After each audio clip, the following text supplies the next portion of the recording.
बिस्मिल्लाहिर्रहमानिर्रहीम। अस्सलाम वालेकुम नाज़रीन, मैं हूं आपकी मेज़बान डॉक्टर मुक़द्दस मलिक, आपके अपने प्रोग्राम आपकी बात आपके साथ में। आज हम मौजूद हैं LA3 की यूनियन कौंसिल रठुआ मोहम्मद अली में। और नाज़रीन, थोड़ी सी अवेयरनेस देती जाऊं मैं आपको। रठुआ मोहम्मद अली का कुछ एरिया जो है वो इंक्लूड है LA2 में और कुछ जो है वो LA3 का हिस्सा है। मेरे साथ जो शख्सियत मौजूद हैं उन्होंने जनरल कौंसलर का इलेक्शन कंटेस्ट किया और विन किया। बड़ा सख्त कंपटीशन था। एक उम्मीदवार मुस्लिम लीग नून के थे, एक उम्मीदवार ये पाकिस्तान तहरीक इंसाफ के थे। मेरी मुराद राजा शाहिद साहब हैं, जिनकी अगर सियासी खिदमात का हम तज्जिया लें या उस पर बात करें तो उनकी 50 ईयर्स की एक रफ़ाकतदारी ग्रुप बंदी जो है वो बैरिस्टर सुल्तान महमूद साहब के साथ है, उनके ख़ानदान के साथ रही है। उनके वालिद पहलवान मोहम्मद गुलजार जो हैं वो पहलवान भी थे और सियासत में एक जानी मानी मेहमान नवाज शख्सियत भी थे। तो आइए नाज़रीन, आपकी मुलाकात राजा शाहिद साहब से करवाते हैं, जो रठुआ मोहम्मद अली वार्ड नंबर 1 से जनरल कौंसलर मुंतखब हुए हैं, न्यू मुंतखब कौंसलर हैं। और साथ ही हम उनसे पूछेंगे कि जिस तरह से चेयरमैन की बाग दौड़ चलेगी अब, तो चेयरमैन कौन बनेगा, कौन मैदान मारेगा चेयरमैन का, कौन होगा जो विन करेगा चेयरमैन की सीट। और उस पर सबसे बड़ी बात जो है वो क़यादत की है। तो क़यादत की अगर बात करें तो बैरिस्टर सुल्तान महमूद के बहुत बड़े लाडले हैं ये राजा शाहिद साहब। इस पर भी राय लेंगे कि राजा साहब इतने करीबी और लाडले से रहनुमा हैं पाकिस्तान तहरीक इंसाफ के, और इसी तरह से बैरिस्टर सुल्तान महमूद साहब के साथ उनका एक संग धड़ा जो है वो 50 ईयर्स पुराना है। तो इस पर भी बात करेंगे। अस्सलाम वालेकुम जी, कैसे हैं आप? वालेकुम सलाम जी, मैं आपको वेलकम करता हूं अपनी UC रठुआ मोहम्मद अली में। आप तशरीफ़ लाए, दिल की अथाह गहराइयों से आपका शुक्रिया अदा करता हूं कि आपने अपना टाइम निकाला और यहाँ पर तशरीफ़ लाए। जी वेलकम। फर्स्ट क्वेश्चन मेरा आपके साथ ये है कि जिस तरह से आप जनरल कौंसलर के आप नामजद उम्मीदवार थे पाकिस्तान तहरीक इंसाफ के, आपने माशाल्लाह से विन भी किया है। मंशूर आपने अपने वार्ड को क्या दिया? सबसे पहले तो मैं अल्लाह ताला का शुक्र अदा करता हूँ कि अल्लाह पाक ने हमें कामयाबी दी है, बल्कि मुझे नहीं बल्कि हमारे पूरे PTI पैनल को कामयाबी दी है। तो क्योंकि हमने डिस्ट्रिक्ट की भी सीट जीत चुके हैं, तो अल्हम्दुलिल्लाह हम जो यूनियन काउंसिल की 8 सीटें हैं उनमें से 7 PTI जीत चुकी है। तो अल्हम्दुलिल्लाह जो एक हमारे आज़ाद उम्मीदवार हैं, मुझे उम्मीद है कि वो भी अनकरीब इंशाल्लाह PTI में आ जाएंगे और हमारा तकरीबन वो मुकम्मल सीटें PTI की हो जाएंगी। ठीक है। तो सबसे पहले मैं आपको ये बताऊं कि हमारी जो UC है ना, जो यूनियन काउंसिल रठुआ मोहम्मद अली, ये वाहिद एक यूनियन काउंसिल है जो 2 हलकों में इसका जो असर सूग है वो 2 हलकों तक जाता है। इसकी जो 5 सीटें हैं वो LA3 में आती हैं और जो 3 सीटें हैं जो यूनियन काउंसिल की वो LA2 में आती हैं। तो इस वजह से ये जो इलेक्शन होता है ना, ये यूनियन काउंसिल रठुआ मोहम्मद अली का, ये बड़ा मज़े का इलेक्शन होता है, क्योंकि इसमें दोनों हल्के जो होते हैं ना वो दोनों पार्टिसिपेट कर रहे होते हैं। तो लोगों की वो जो लोगों का अट्रैक्शन होता है वो भी माशाल्लाह इसी यूनियन काउंसिल की तरफ होता है, क्योंकि इस इलेक्शन को लड़ने वाला तो माशाल्लाह लड़ रहा होता है, लेकिन जो देखने वाले होते हैं ना उनको भी मज़ा आता है इस इलेक्शन में, मतलब आने जाने में, और जो गहमा गहमी होती है उससे काफ़ी लुत्फ़अंदोज़ भी लोग होते हैं। जिस तरह से आपने वार्ड से विन किया है, क्या प्लान है आपका, किस तरह से डिलीवर करेंगे वार्ड को? देखें जी, जो हमारा सियासत से तल्लक है वो ये बड़ा पुराना है। तो जब से हमारे कायद बैरिस्टर सुल्तान महमूद चौधरी साहब सदर आज़ाद कश्मीर सियासत में आए हैं, तो हम उनके साथ ही हैं। तो मेरे वालिद साहब ने भी सियासत का आगाज़ इन्हीं से किया था।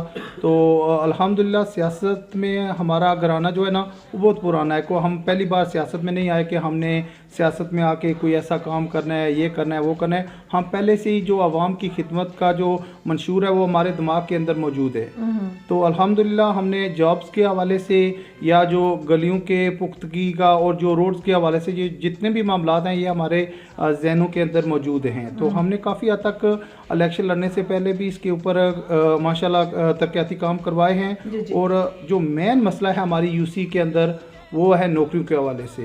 तो सच्ची बात तो ये है कि जब मैं इलेक्शन लड़ने का इरादा किया ना, तो मेरे दिमाग में सबसे जो पहली बात थी वो यही थी कि लोगों को रोज़गार का जो उन लोगों के मसाइल हैं उनको मैं डिलीवर करूंगा। उन लोगों ख्वाह वो जिस तरीके से भी हूँ, मेरी कोशिश है कि लोगों के नौकरियों के जो मसाइल हैं वो प्रायोरिटी बुनियादों पर हल किए जाए। बहुत अच्छी बात। आप जिस तरह से लाडले कहे जाते हैं बैरिस्टर सुल्तान महमूद के, तो आपने मेंबर ज़िला कौंसिल का इलेक्शन क्यों नहीं कंटेस्ट किया? मैं सच्ची बात आपको बताऊँ ना, तो मैंने ज़िला कौंसिल का इलेक्शन लड़ने का पहले सोचा भी, बस इवन कि मैंने यूसी का भी इलेक्शन लड़ने का नहीं सोचा था, क्योंकि यही इरादा था जो मेरे भाई कज़न है राजा कमर मुश्ताक साहब वो लड़ेंगे, या हमारे जो सदर यूनियन काउंसिल हाजी इकबाल हैदर साहब हैं वो लड़ेंगे इलेक्शन। तो ये दो बंदे ऐसे बंदे थे, इन्होंने ज़िद किया कि आप आओ इलेक्शन में हिस्सा लो। तो उस वक्त मैंने कहा चले ठीक है, मैं यूनियन काउंसिल का आके इलेक्शन लड़ता हूँ। तो जो डिस्ट्रिक्ट का जो इलेक्शन था वो हमने पहले ही, हमारी जमात ने, हमारे जो यहाँ की लीडरशिप है, हमने फैसला कर लिया था। हमारे एक बड़े भाई हैं चौधरी मसूद साहब, वो इलेक्शन लड़ेंगे और अल्हम्दुलिल्लाह हमने उसका रिजल्ट भी दिखा दिया है। बिल्कुल सही, इसमें कोई शक नहीं है जी। आप इस तरह अगला मरहला आ जाता है जी चेयरमैन बनने का, आपको क्या लगता है क़यादत किसको सपोर्ट करेगी? क्या आप भी उम्मीदवार हैं? आपके बारे में क्या राय है उनकी? देखिए जी, उम्मीदवार तो हर बंदे का हक है जी जी बिल्कुल। तो क़यादत बाकी हमने क़यादत के हाथों में दिया हुआ है, जो क़यादत फैसला करेंगे हम उस पर लब्बैक कहेंगे। तो लेकिन चांसेस आपके हैं? चांसेस मेरे बन रहे हैं इंशाल्लाह। चलें, may God bless you for the chairman. Obviously जब चेयरमैन बनेंगे तो यूसी की बड़ी खिदमत जो हैं उसमें आपको करना पड़ेगा अपना रोल। नदीम साहब, जिस तरह से सियासी नुक्ता नज़र से एक्टिव हैं, आपको क्या लगता है, जिस तरह आप ओवरसीज़ भी हैं, यहाँ टाइम देंगे या अपनी जिम्मेदारियाँ किसी और को सौंपेंगे? नहीं जी, मैं तो पहली बात तो ये है कि मैं अल्हम्दुलिल्लाह ओवरसीज़ होने के साथ साथ मैंने वहाँ पे बैठ के भी मैंने लोगों के मिसाल काफ़ी हद तक हल की है। कि बरतानिया के शहर के अंदर मैं आपको एक छोटी सी मिसाल देता हूँ। हमारा एक लड़के का इधर नौकरी का मसला था, तो हमारा जब मैं इधर मौजूद था तो उसका ऑर्डर मैंने करवा लिया था, लेकिन जब जूँ ही मैं जहाज़ के ऊपर बैठा तो उसकी जगह कहीं ऑर्डर कोई और हो गया। तो फिर वहाँ से बैठ के मैंने उसका माशाल्लाह नौकरी के एक दो मिसाइल जो है ना वो मैंने हल किए हैं। लेकिन यहाँ पे हमारे मौजूद हैं, हमारे सदर हैं यूनियन काउंसिल के हाजी इकबाल हैदर साहब हैं, राजा कमर मुश्ताक साहब हैं, उनके वालिद साहब भी साबिक चेयरमैन रह चुके हैं यूनियन काउंसिल के, मेरे चाचू हैं, तो मेरा छोटा भाई राजा नदीम साहब भी इधर ही हैं। तो मुझे उम्मीद है कि इंशाल्लाह ताला ये छोटे मोटे जो काम है हम लोग बड़ा आसानी से डिलीवर कर सकेंगे लोगों के अंदर। बहुत अच्छी बात। जिस तरह से आपने प्लान की बात की, चेयरमैन की बात की, हमने सारी बातें डिस्कस की। अब क्वेश्चन ये पैदा होता है कि 50 ईयर्स का आपकी रफ़ाकतदारी जो है बैरिस्टर सुल्तान महमूद साहब के साथ है, उन्होंने कौन कौन से तरक्याती काम यासर सुल्तान साहब ने मिनिस्टर बनने के बाद किए यहाँ? माशाल्लाह से सबसे जो पहला काम यासर साहब ने मिनिस्टर बनने के बाद जो किया, और सदर रियासत साहब ने जो वादा किए थे, 3 वादे मैन थे।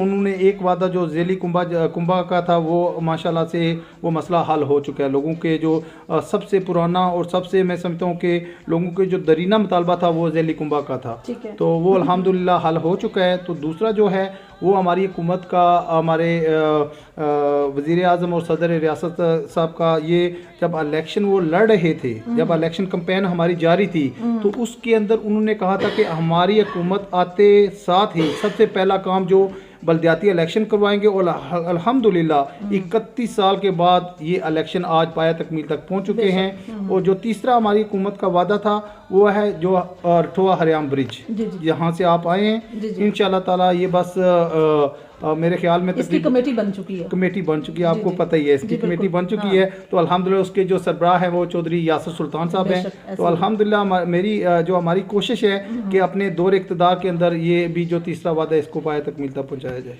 31 साल के बाद जिस तरह से आपने जिक्र किया कि मैनिफेस्टो में फर्स्ट मैनिफेस्टो जो है पाकिस्तान तहरीक इंसाफ ने उसकी फुलफिलमेंट कर दी है, 31 साल के बाद जो इलेक्शन हुए इसमें सरदार तनवीर इलियास साहब को, बैरिस्टर सुल्तान महमूद साहब को, राजा सईद अकरम साहब को, उनका भी ऑब्वियसली बहुत बड़ा रोल है। किस तरह से आप थैंक्स कहेंगे? मैं सबसे पहले तो सच्ची बात है को सईद अकरम साहब का सबसे पहले शुक्रिया अदा करता हूँ कि इतनी मुश्किलात आई हैं।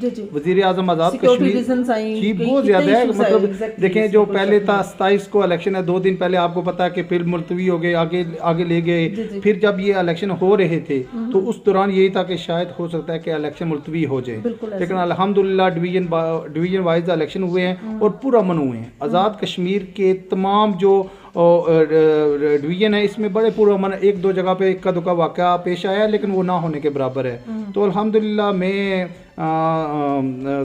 चीफ जस्टिस साहब को और वज़ीर-ए-आज़म आज़ाद कश्मीर सदर रियासत का दिल की अथाह गहराइयों से शुक्रिया अदा भी करता हूँ कि उन्होंने माशाल्लाह से इतनी मुश्किलात में जो पाकिस्तान के अंदर जो मुश्किलात आपको नज़र आ रही थी कि कितनी मुश्किलात हैं और सिक्योरिटी भी पाकिस्तान ने फ्राहम नहीं की है, उसके बावजूद आज़ाद कश्मीर की पुलिस को मद्देनज़र रखते हुए आज़ाद हुकूमत ने इलेक्शन करवा दे। मैं समझता हूँ ये सारा क्रेडिट जो है हमारी पीटीआई की आदत हो जाता है। बेशक, इसमें कोई शक नहीं है। आप राजा साहब इसके बारे में क्या आगाही देंगे, जिस तरह से आपने क्लीन स्वीप किया है अपनी यूनियन कौंसिल में, सिर्फ एक उम्मीदवार आज़ाद जो हैं उन्होंने विन किया है, क्लीन स्वीप करने पे हुकूमत का, हुकूमती मशीनरी का कोई रोल रहा या लोगों की मोहब्बत पाकिस्तान तहरीक इंसाफ के साथ है?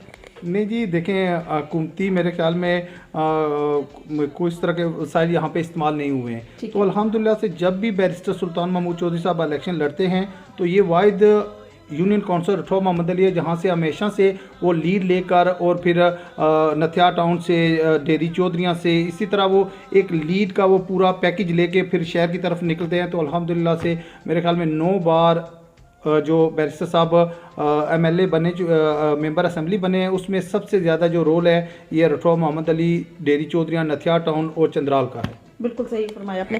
किस तरह से आप अपनी पूरी यूसी के लोगों का, वार्ड नंबर 1 के लोगों को आप शुक्रिया अदा करेंगे और किन अल्फाजों का चुनाव करेंगे? मैं सच्ची बात तो यह है, जिस तरह लोगों ने ये मतलब मैं कुछ ही हफ्ते पहले बरतानिया से पाकिस्तान आया इलेक्शन लड़ने के लिए, जो लोगों ने मुझे प्यार दिया, अल्हम्दुलिल्लाह एक मुश्किल मरला था, लेकिन एक ऐसी कंपटीशन था, बहुत सख्त कंपटीशन था और लोगों के मतलब लोग ऐसा सोच रहे थे शायद हो सकता है कि शायद पलवान हार जाए, लेकिन अल्हम्दुलिल्लाह ताला ने इज़्ज़त दी है। तो हमारी जो पूरी टीम थी, देखें मेरा इसमें अकेले का कोई रोल नहीं है, पूरी टीम जो हमारी यूनियन काउंसिल की पूरी टीम थी पीटीआई की, उन सब ने अपना अपना काम किया। अल्हम्दुलिल्लाह जिसका जहाँ पे हाथ पड़ा उसने अपना हाथ डाला और आपके रिजल्ट आपके सामने माशाल्लाह से। जी तो नाज़रीन, ये थी राजा शाहिद साहब की गुफ्तगू जो आप लोगों ने सुनी। ओवरसीज़ होने के नाते उन्होंने अपनी सियासी खिदमत जो हैं वो हमेशा से अदा की हैं। उनके ख़ानदान ने अपनी सियासत और समाजत का हमेशा से जो बेड़ा उठाया हुआ था वो हमेशा से उसकी फुलफिलमेंट की, और उसकी सबसे बड़ी एग्जाम्पल जो उन्होंने अपनी ज़बान से कहा कि बैरिस्टर सुल्तान महमूद साहब की कामयाबी की जो एक पहली किरण या पहला जो लिखा जाता है कामयाबी की एक पहली सीढ़ी जो है वो यहीं से निकलती है और पहले ही माथे पर कामयाबी लेकर वो LA3 में जाते हैं और फिर LA3 के हर हलका से विन कर जाते हैं।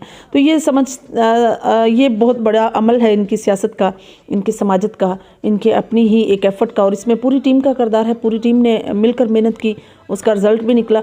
रठुआ मोहम्मद अली के लिए उनका प्लान जो है वो रोड से का या जो भी मामलात हैं वो सारे उनकी नज़र में हैं। इंशाल्लाह ताला उसकी फुलफिलमेंट होगी। मेरी और आपकी मुलाकात होगी फिर किसी नए प्रोग्राम में। तब तक के लिए इजाज़त चाहती हूँ। अल्लाह हाफ़िज़।